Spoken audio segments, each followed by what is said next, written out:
best. So of course you can definitely take it and apply it, but always worthwhile considering that and whether you do need to chat to someone one-on-one as well for some more individualized advice.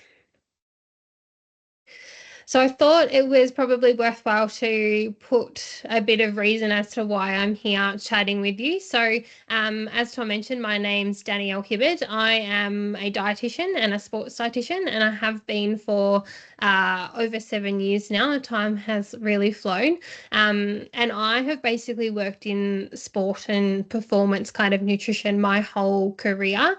I was lucky enough to have an internship at Geelong Football Club with their women's program leading into their first AFLW season. And since then, I've dabbled with the Geelong Falcons as well, some one-on-one stuff with endurance athletes in the Ironman triathlete kind of space. And then more recently, over the last year, I've been working at Cricket Tasmania. So I get to work with the Tasmanian Tigers and the Hobart Hurricanes. So that was really exciting last year with their BBL win in January. So that is kind of why I'm qualified and why I'm here chatting to you all things fueling your body so you can perform at your best. And Tom bet me to it, but I'd love if you haven't already to just pop into the chat, where you're from and also what kind of sport or activity of interest you're coming to us with. So I can see there's a real mix from hockey, orienteering, rugby. What else is there in here? Football, basketball, dragon boating. So a really, really good mix. So I've tried to keep the presentation not too kind of specific so that you can take the information and apply it to your activity of interest. So why is nutrition important? Well, when it comes to nutrition, there's probably some more obvious reasons when it comes to exercise and performance as to why we need to factor it in. Some of those include it obviously influences our energy levels, both kind of our endurance and how long we can actually run and exercise and perform for, but also energy in terms of fatigue and just feeling a bit blah. Can also influence things like our speed, agility, and power. So whether we're able to take off explosively, change direction, all those kind of things to the best of our ability. We know it can influence our recovery. So whether we're pulling up really sore with DOMS after a session or whether we're able to recover quite quickly and then go again the next day. Also things like if we are going to experience cramping or GI upset, so gut upset, it can be influenced by the food and fluids we choose. And then, of course, it can influence other kind of health markers and body composition. Some things that maybe don't come to the front of mind, though, when we think about nutrition and why it's important for performance is actually our brain function. So if we're not fueling enough or we're not fueling with the right foods. Sorry, guys, can we just make sure you pop yourself on mute when you come in? Thank you. So with our brain function, if we're not fueling with the right foods or the right amounts of foods, we can actually find it's really difficult to focus and concentrate as well as make decisions. So that's not just being able to make a decision quickly in the middle of a game or a tournament or activity, but also being able to make the correct decision in that moment. And then finally, it also influences our skill execution. So whether we're able to say kick a football or bounce a basketball and dribble and execute those things how we normally train and practice, or whether there's potentially mistakes sneaking in because our brain and our body is getting fatigued and tired. So those kind of last points are ones that maybe we don't think about necessarily when we think about fueling to perform.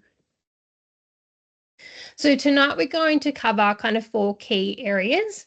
So number 1, we'll talk about the minimum requirements and why meeting these is really important for health and for performance. Then we're going to talk about eating to perform. So we'll cover some really key principles in your day-to-day that you can apply to help you feel your best and perform at your best. We'll cover a simple game day strategy or exercise strategy, you can really insert any kind of term there. It doesn't have to be actually a game. And then we'll talk through supplements briefly at the end as well. So we do have a lot to cover. I will try and allocate some time at the end for questions as well. So please feel free to, you can, when we get to that point, type them away in the box, or you can turn your mic on and ask the question as well when we get to that at the end. So firstly, the minimum requirements. So if we think back to that performance with our brain function and decision making, I thought it was really key to highlight here that your brain actually needs around 110 to 140 grams of carbohydrates each day. To put that into context, that equates to approximately 8 slices of bread. So it's not a small amount of carbohydrate, it's quite a lot. And so if we think about trying to support our brain just in our day-to-day, whether we're studying or whether we're working and trying to make decisions in that normal kind of social and work life, let alone kind of what our brain then needs to make those decisions and things when we're under pressure in an exercise or tournament kind of environment. So it's really key to make sure we're eating enough carbohydrate so that our brain can do its thing as well as our body. And so in terms of eating enough, I want to just highlight that if you can be doing all the fancy things and timing your protein right and having all the supplements in the world, but if you're not actually eating enough in the first place, you're likely not going to be able to perform very well, and you're likely going to have other consequences showing up as well. So you might have heard of the term of energy availability. It is becoming a quite popular kind of thing to be talking about on social media, particularly if you work in the sporting space. Essentially what it is the amount of energy left to your body for general kind of health and bodily processes after we minus exercise expenditure. So what if we break it down into a bit of an equation? So we take our energy from our food and drink, we minus the energy we've burned from exercise, and that's the energy left for our body to function and do what it needs to do in the background. So if we're not fueling our body with enough food, then what can happen is we end up with what we call low energy availability. So there's not enough left over for our body to do what it needs. And as a result of that, we can see negative impacts both on exercise itself. So we can see that people are struggling to achieve their results, whether it's in the gym or on the track or in the water or whatever their sport is. Can also experience just general fatigue and reduced strength and power with certain movements. And then there's some more kind of symptoms that pop up if it's ongoing for a little bit longer. So things like frequent illness, so suffering head colds all the time. We can also see that the gut doesn't function as well. So you might have changes in how frequent you're going to the bathroom or experiencing bloating and cramping and things. And it can also negatively impact your mood. So you can feel down and low and irritable. And then if these things go on for an even longer period of time, we can end up suffering iron deficiency anemia. We can end up with injuries and niggles and stress fractures and things that obviously no one wants, because it generally means time out of their chosen activity. And then for females, we can also see menstruation becoming irregular or absent altogether. So we really want to prevent anyone falling into risk of low energy availability.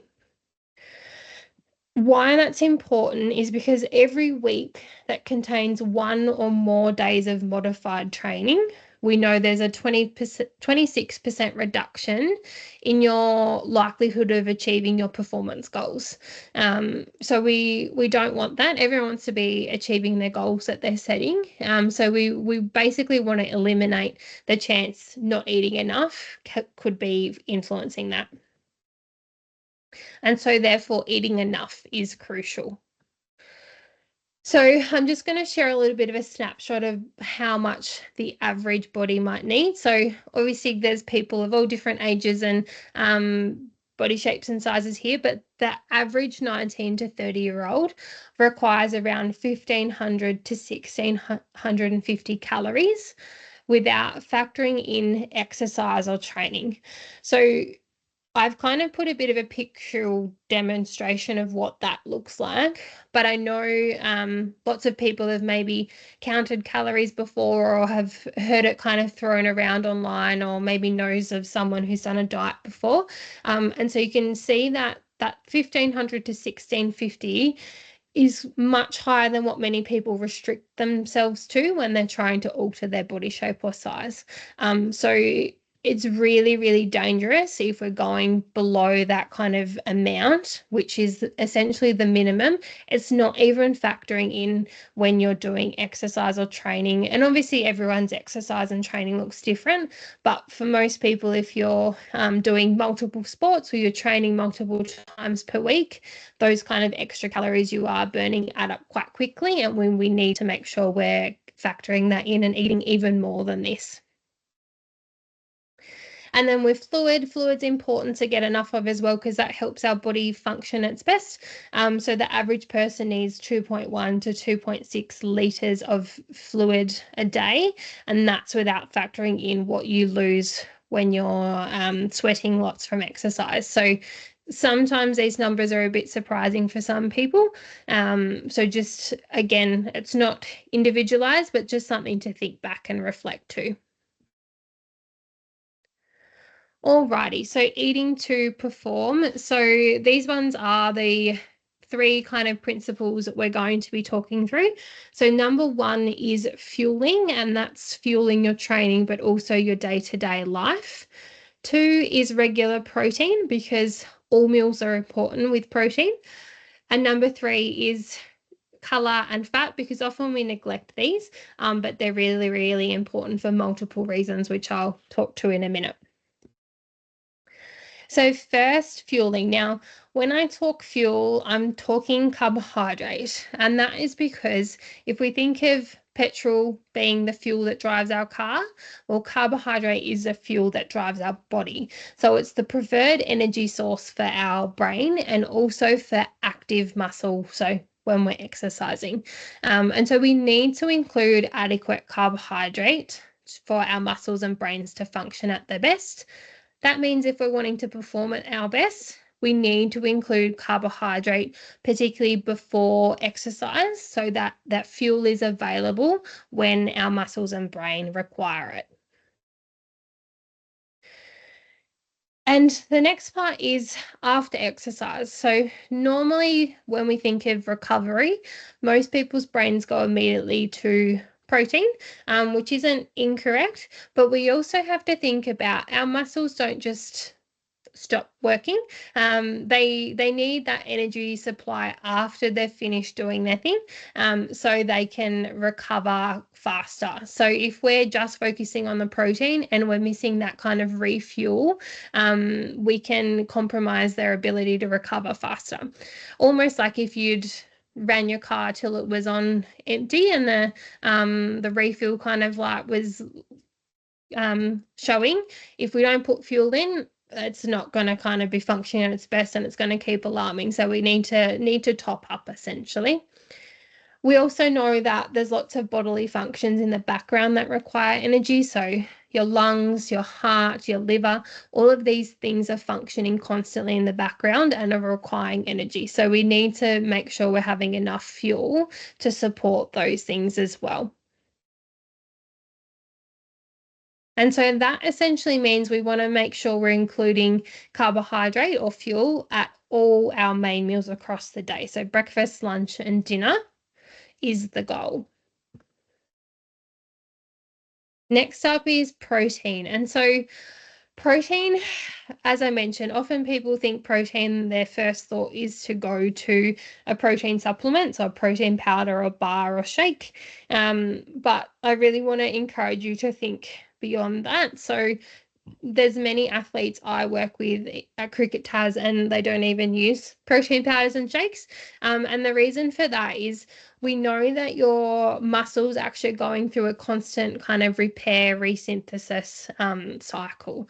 And so every time you're consuming food, particularly protein-rich foods, we know that that helps push your muscles into that kind of positive rebuild repair phase.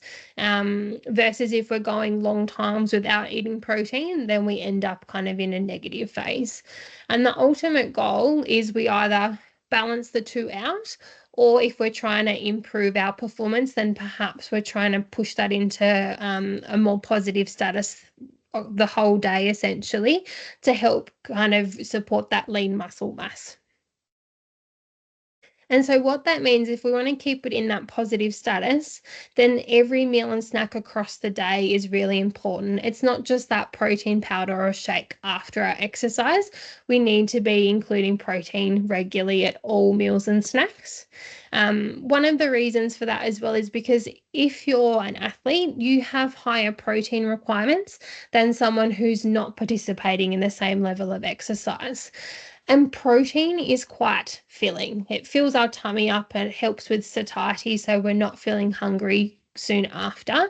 But what that means is if we're feeling really full, it's really hard to get enough protein in a small window. So if we're having a protein shake after the gym in the afternoon, then we're trying to sit down and have a chicken breast at dinner. Then we're trying to have some more protein for dessert or supper with some yogurt or custard or something. We're going to end up feeling quite full, perhaps even uncomfortable, and it may even negatively impact your sleep if you haven't had enough time to digest. So we really just want to make sure if we're spreading it evenly across the day, it makes it much easier for you to meet your protein requirements. You're going to promote optimal muscle protein synthesis, and it just means appetite-wise, you're not going to make yourself feel too full or uncomfortable as well. And so this is just a bit of a visual, but again, similar to the carbohydrate or the fuel, we want to be including protein at all main meals, so breakfast, lunch, dinner, and then potentially adding in some protein-rich snacks as well. Again, just so we can support our athletes in meeting their needs through foods. And you can definitely achieve adequate protein without a supplement if you're kind of including it regularly like this across the day. Alrighty, colour. The reason I like to talk about colour is because the most recent statistics we have for Australian diet, which was from 2022 from the ABS, essentially showed that only 6% of the Australian adult population was consuming their recommended serves of fruit and vegetables per day. So very, very low numbers, which is not great given all the health benefits that come with colour or fruit and veg. So I just wanted to highlight the benefits in general, but also from a performance perspective. So we know fruits and vegetables provide our body with fibre. And fiber supports our gut health. Not only from a general health perspective will it help keep you regular when you go to the bathroom, but we also know fiber supports our gut bacteria, and our gut bacteria directly influences our brain, but can also influence inflammation regulation in the body. So if we're supporting our body with enough color, then it's going to help our performance in a roundabout way as well. We also know antioxidants come from fruits and vegetables, and essentially their role is to go around and help kind of mop up any inflammatory markers that are floating around, which means it can help our muscles and body recover faster after exercise, because exercise generally stimulates a little bit of inflammation. So it can help kind of get you back out there and feeling your best faster after you finish. And then fat. Now, fat's an interesting one because, I mean, I grew up in an era where it was definitely recommended to kind of avoid fat, so not really cooking with oils or butters and things, and definitely lots of kind of low-fat products on the market, and there definitely still are, but important to recognise the health benefits and performance benefits it can offer. So There are, of course, many different types of fats and food sources of fats, but we know that including fats at every meal is important to support your overall energy intake, so that eating enough, but it also actually helps you absorb more of the vitamins from your food, helps with your appetite, so again feeling fuller, and can also actually support your hormone levels and regulation. So lots of benefits there that will improve your overall health but support your performance as well. Now, when we think of the different types of fats, we do want to focus on the ones that are generally promoting optimal heart and brain health. So things like your oily fish, so tuna, salmon, mackerel, barramundi and things. Also nuts and seeds, extra virgin olive oil. I say extra virgin because we know that variety of olive oil has the most antioxidants, so great for those anti-inflammatory properties as well. And then avocado, another example there. Of course, there are other types of fat sources, so more of those kind of fun foods, so your chocolates and ice creams and potato chips and things, and they're definitely still okay to include. We just want to be mindful of how much and how often we're having them, and we want the predominant kind of source of fat at our main meals to be coming from these more optimal fat sources. And finally, I probably just wanted to mention again around fluids and hydration. So we know that for majority their body sits at around 40 to 60% water. And so if you have a 2% drop in that number, so if I was sitting at 50% and I dropped to 48%, it can negatively impact performance and that brain function, so that decision making during exercise. So a really, really key one and an easy one to get on top of is making sure you're having enough fluid, so that that doesn't happen to you and it won't negatively impact your performance. All right, so a simple game day strategy. So halfway point, so nearly there.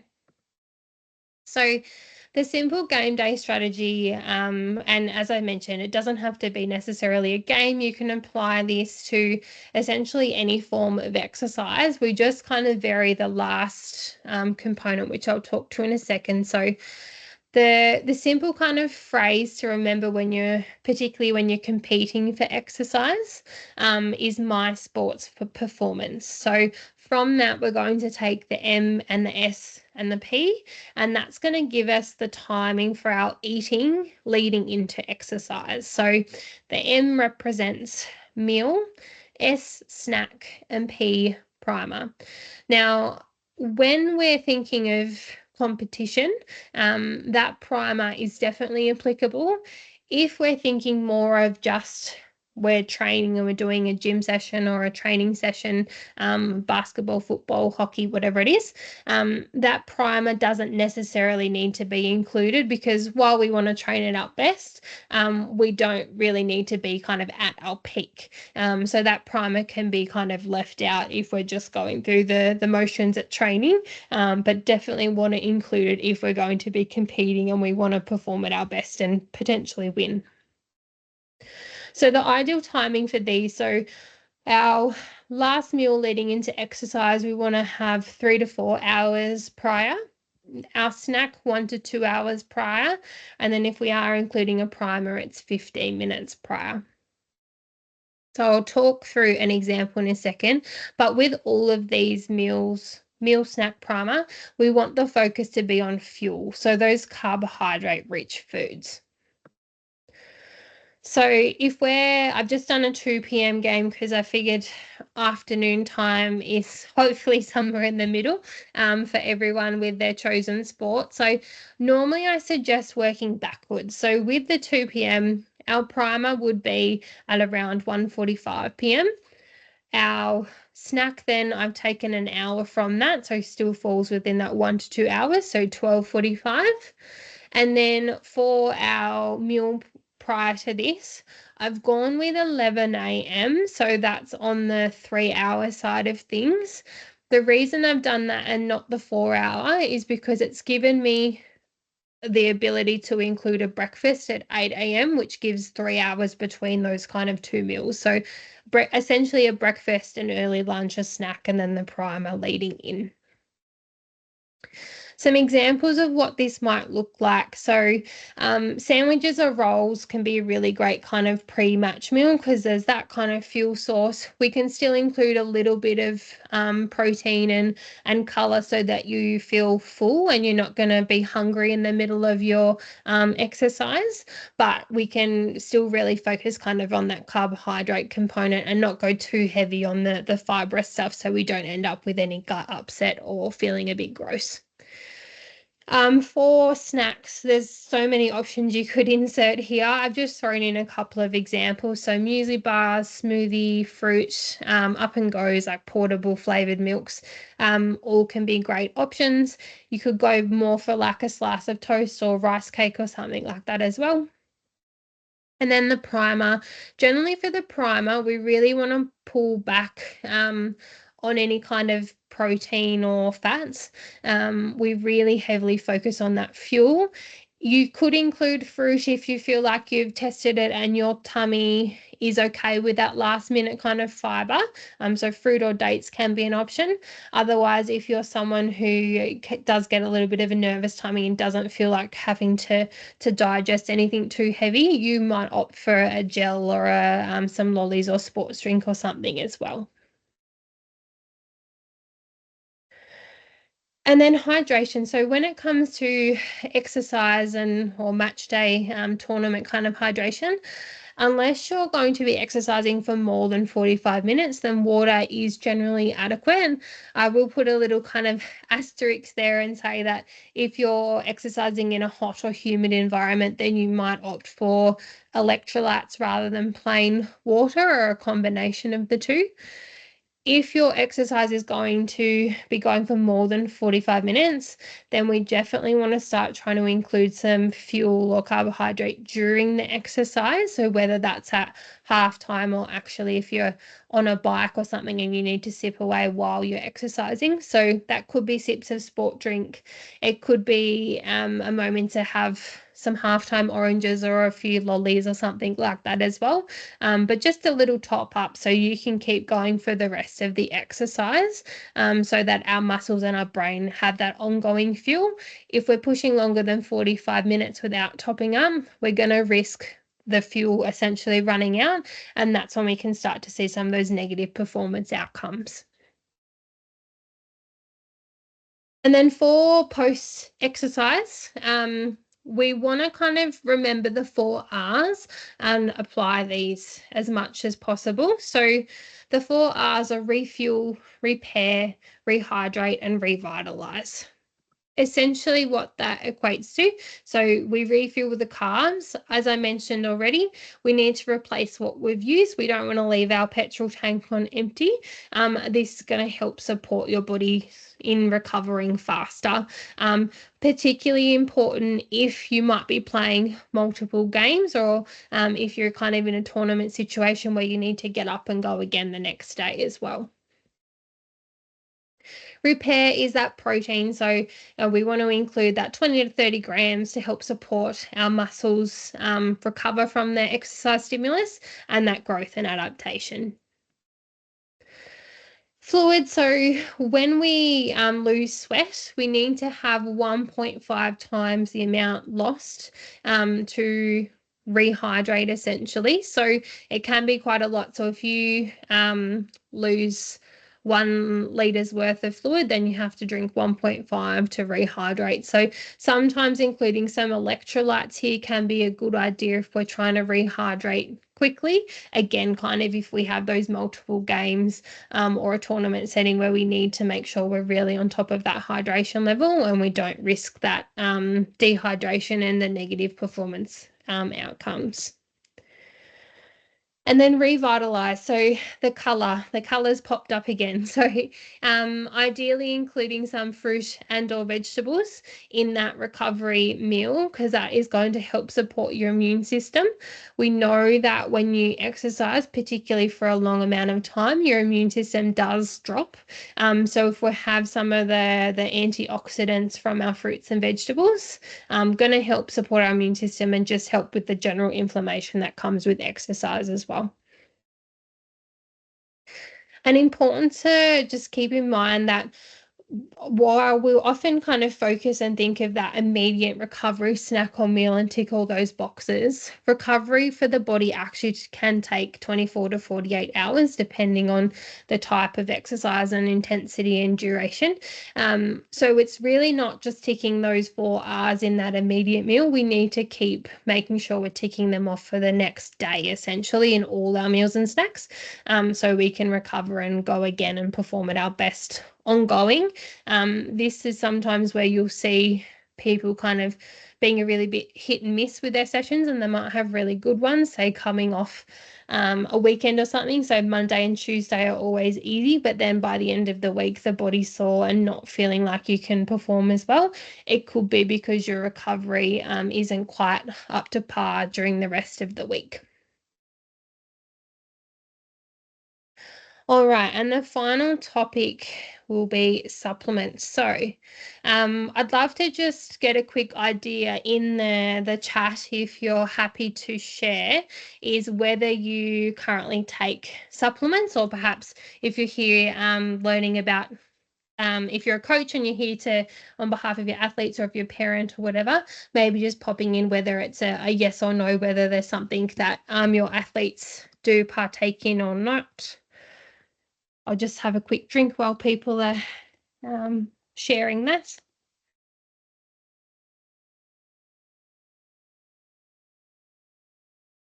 You can see creatine's been mentioned.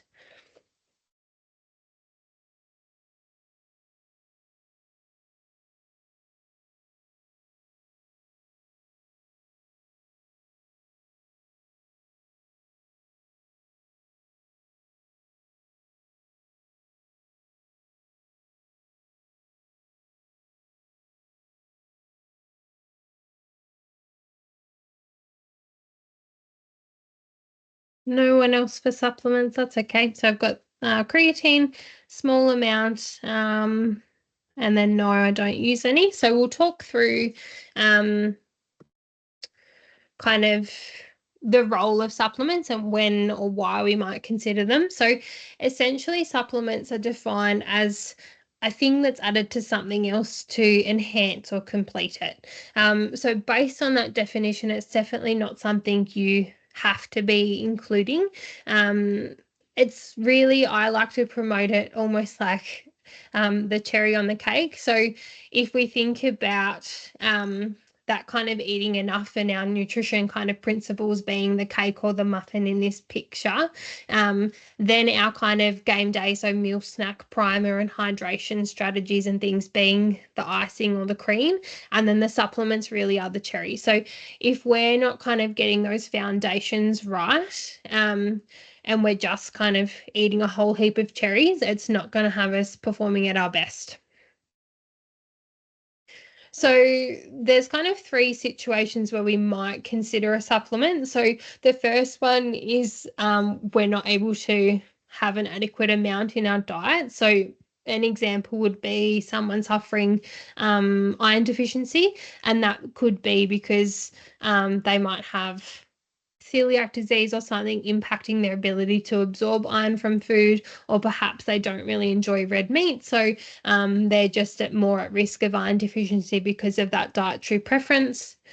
Number 2 is increased requirements. So as I mentioned, athletes do have certain requirements that are higher, for example, protein or even electrolytes. So perhaps we might consider a supplement for those things if we feel like we can't meet it through food alone. And then there are kind of a category of supplements that we do consider around performance enhancement or supporting adaptation, particularly perhaps certain blocks of time or training periods.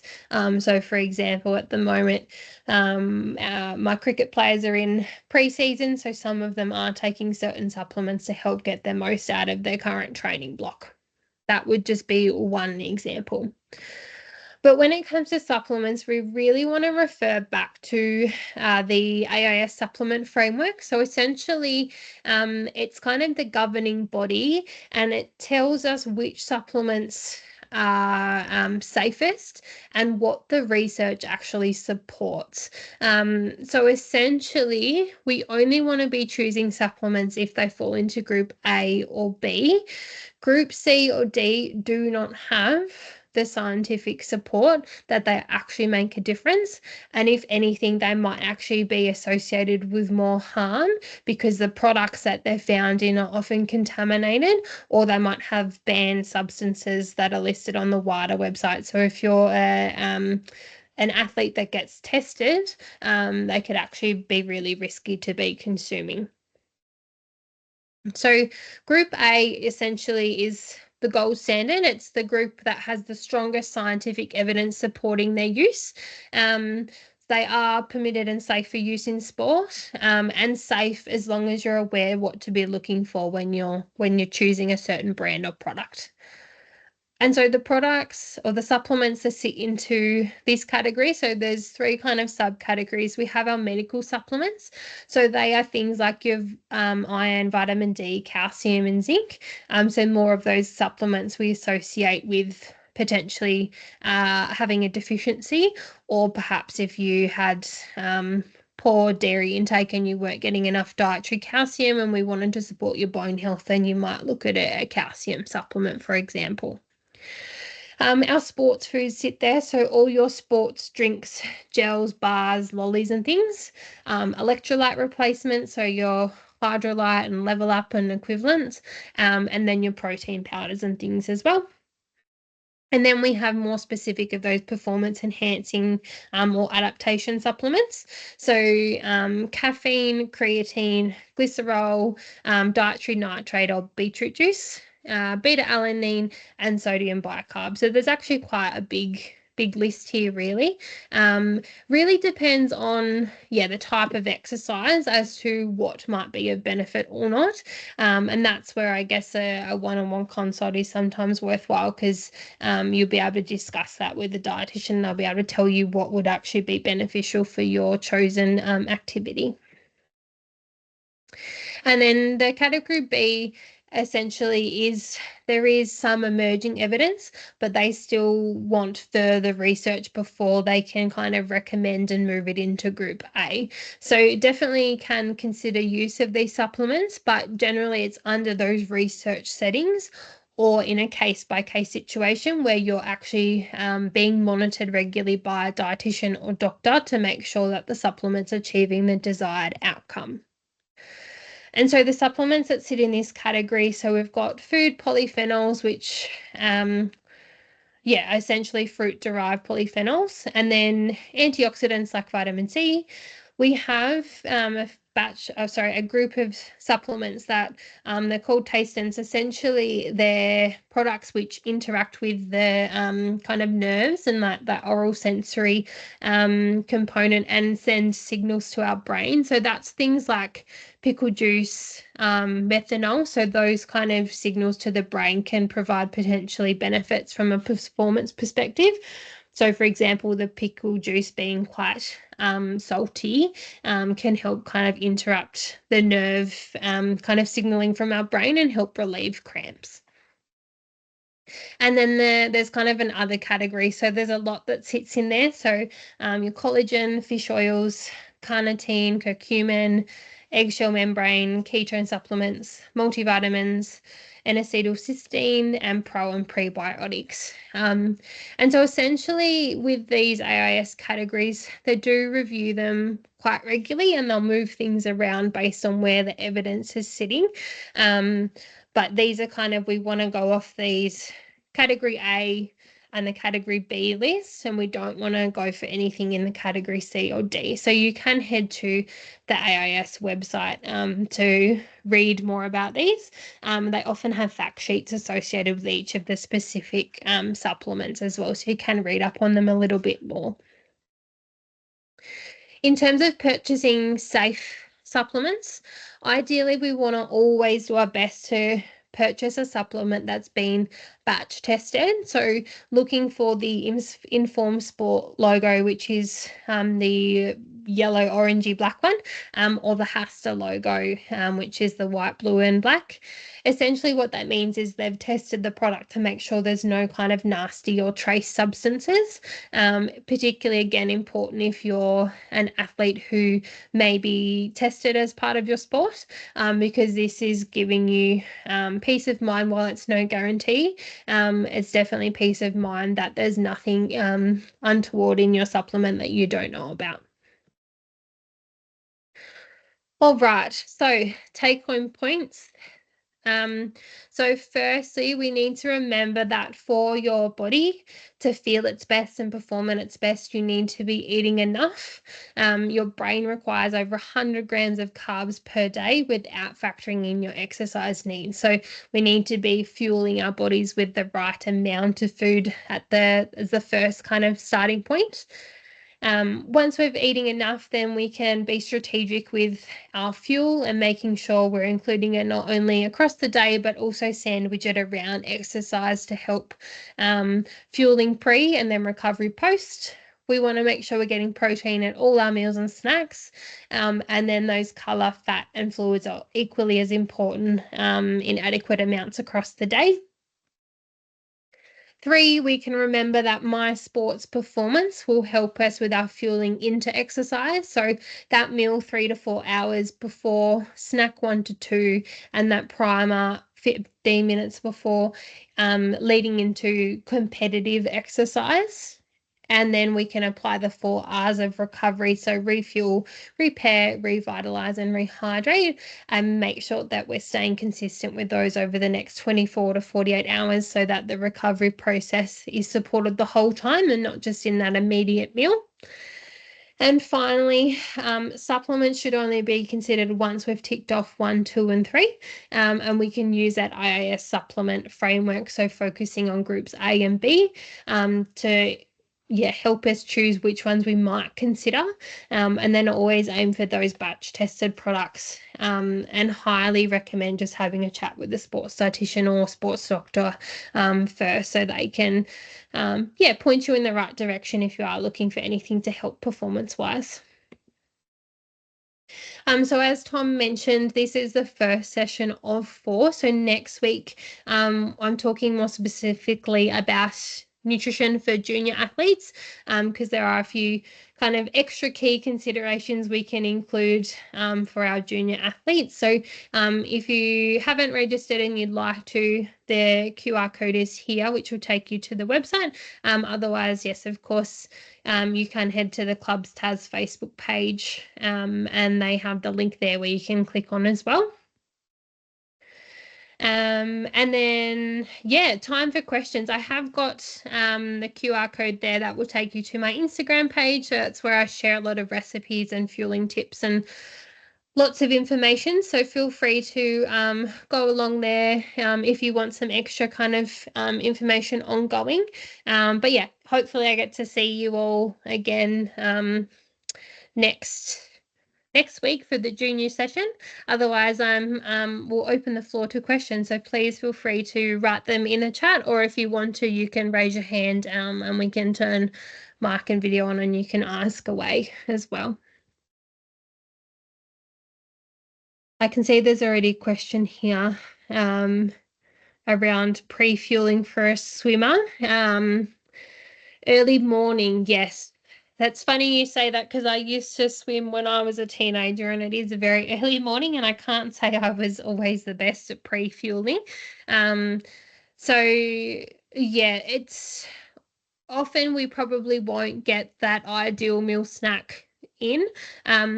normally I say start to think about it the night before. So if you know you're getting up at 4:30 and you're only going to be able to have more of a snacky kind of style food then perhaps it's deliberately including a dessert or supper the night before that's quite fuel rich. So something like a smoothie or some custard with berries or yogurt and fruit and things. So deliberately having that the night before, so you've got some extra fuel on board to help top up your muscles before you go to sleep. And then waking up, going for something easy to digest, something perhaps portable that you can have on the way to training. So like an Up and Go or something might be really handy that you can grab and kind of sip on the way, and quite easy to digest because it's liquid. Otherwise, if there's enough capacity to have like a slice of toast with some banana and peanut butter or jam or something on it, or you might even like pre-make a sandwich that's got some peanut butter and jam in it, and they might be able to eat that again in the car on the way. Muesli bar, fruit, essentially something's better than nothing, and sometimes it is a little bit of trial and error to work out what sits well in their tummy and what's going to be easy to kind of eat at that time, because early in the morning sometimes it's a bit of a chore having to chow down on something, so making sure it's kind of palatable is important as well.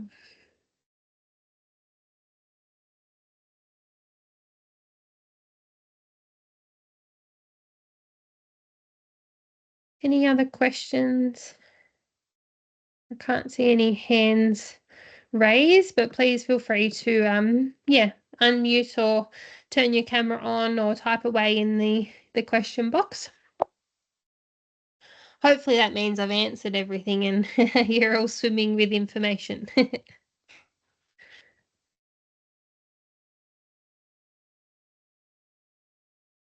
None coming through there, Danny. Oh, here's one. Okay. One more. Our lollies are good to go, quick snack or just a quick sugar rush.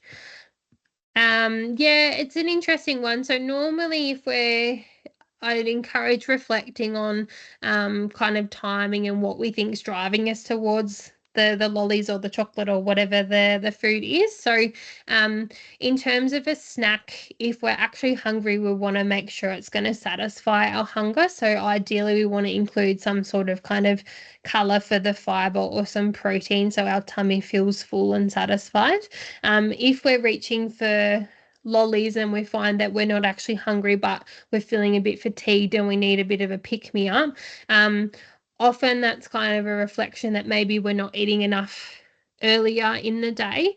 Definitely fine to still include something like that. I normally just suggest kind of pairing it with something else that is satisfying you. So if you feel like something fun like some lollies or chocolate, that's fine, have a few, but also pair it with like a banana or an apple or something a bit more satisfying so that you're feeling that that fullness afterwards and not kind of going back and feeling like you're just eating a whole packet of lollies. If I play multiple tennis matches per day, so for example 4 matches between 8 and 2, when should I eat for my next match? Yeah, the back-to-back sporting can be really tricky. And it really, again, it can be highly dependent on the individual. So I've supported rowers who have multiple events, and sometimes it depends on the day. Some will have a bigger kind of gap and some will be quite close together. So normally I suggest kind of trying to sit down and plan it in advance. So trying to pick your biggest gap for something more substantial. So whether it is a sandwich or something, and then your smaller gaps, trying to kind of repeat those snack style foods. So the Up and Go or a piece of fruit or what else was that? Muesli bar, those kind of things, in those smaller gaps. And then making the most of those sports foods that will give you that kind of quick, easy to digest fuel as well. So things like your sports drink and gels and lollies and things can be useful for those multi kind of match days as well. I do race walking, so a lot of longer kilometers, and I don't usually feel well to eat after. What would you recommend? Yeah, appetite is really tricky post exercise, particularly like endurance kind of longer style exercise. I normally really encourage trying to get something in within the first 60 minutes. Um, you can kind of tick multiple boxes in one go quite easily if we think of things like an up and go or a Rockaby drink. So rather than just a protein powder with water, if we're having one of those kind of pre-made milky drinks, they actually tend to have a higher carbohydrate content. So we're ticking off the refuel, the protein, the repair, and the rehydrate in one kind of go. And then if we can sneak in like a nibble on some fruit or something, we've kind of ticked all those boxes in the immediate kind of 60 minutes, and then trying to within the next kind of hour or so after that actually get in a meal. If that's still tricky, then just opting for like smoothies or easy to eat options. I think sometimes we get a bit stuck because we think, oh, we finish at, I don't know, 2 p.m. So we need to be having like a lunch or dinner style meal. But if you need to sit down and have a bowl of cereal with some fruit at 2 o'clock in the afternoon because that's what's palatable, then trying to kind of listen to your body and honor that and just eat what you can essentially.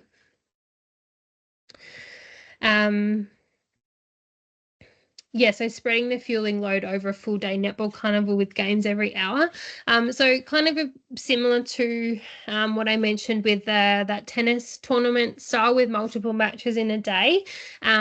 Make sure you're kind of going into it well fueled would be the only other thing I would add for probably both. So making sure you're eating enough in the day or two pre-tournament, so that your glycogen levels in your muscles are kind of at their peak. It just means you have a bit more of a buffer if you can't get in enough on the day, and then making the most of those easier to digest foods, so your sports drinks, gels, lollies, and then trying to have 1 to 2 kind of snacks in between. So whether sometimes dried fruit can be a really good carb dense option. So dates and dried apricots and things can be another really good snack that you can kind of nibble on during the day for those events.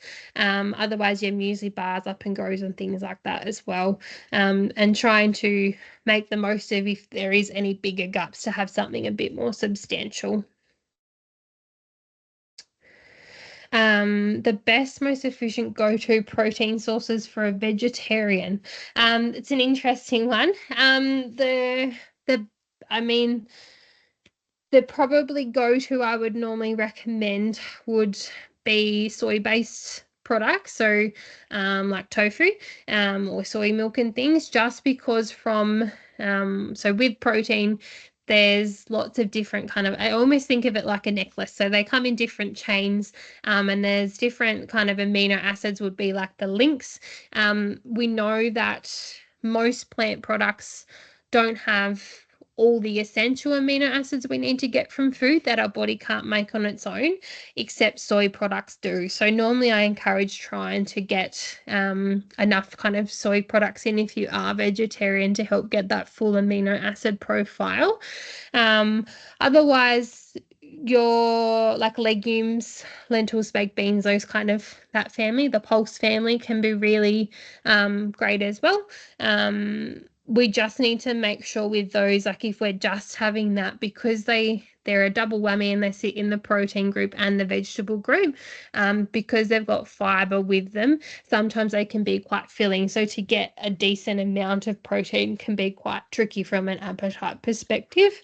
So just trying to kind of balance out your meal. So you might have a little bit of tofu and some chickpeas or something, so you're getting that balance, so you're getting up to kind of the total amount of protein you need.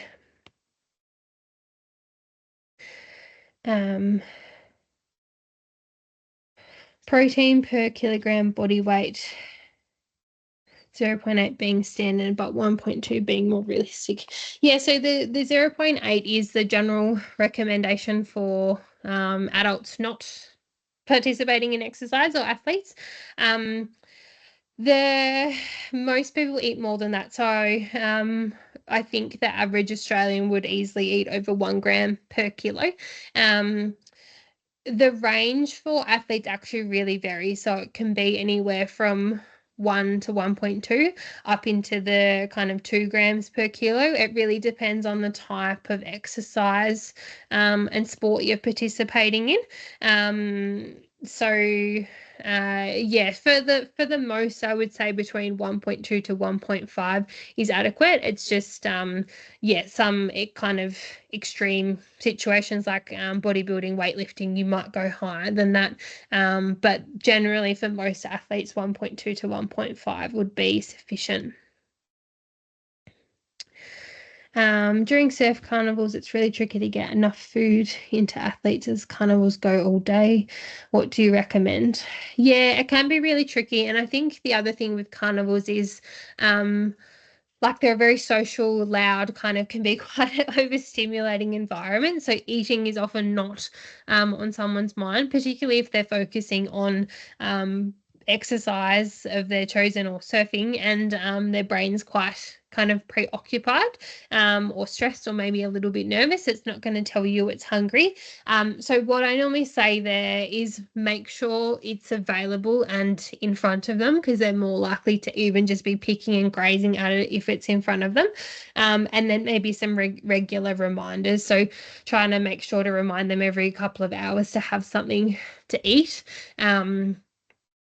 Like visuals sometimes can be useful. So I actually have a Milwaukee, it's like a tool kind of box with like little kind of, I don't know even what you call it, little kind of spots for, I guess you'd put like screws and other bits and pieces in it. But I use it at cricket and I've got all the match day stuff in it. So there's a box full of like gels, a box full of electrolyte sachets, XYZ. So sometimes like something like that can be really useful because you can have multiple different things and just have it under the marquee or wherever you kind of set up, and they can snack at it during the day. Have your kind of drink bottles or sports drinks and things nearby as well. And then you might bring out some more structured kind of snacks or sandwiches and things at regular intervals just to prompt and encourage them.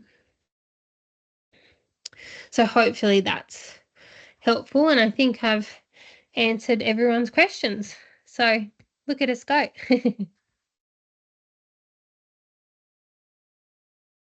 Yep, it looks like you've covered it all, Danny. Wonderful.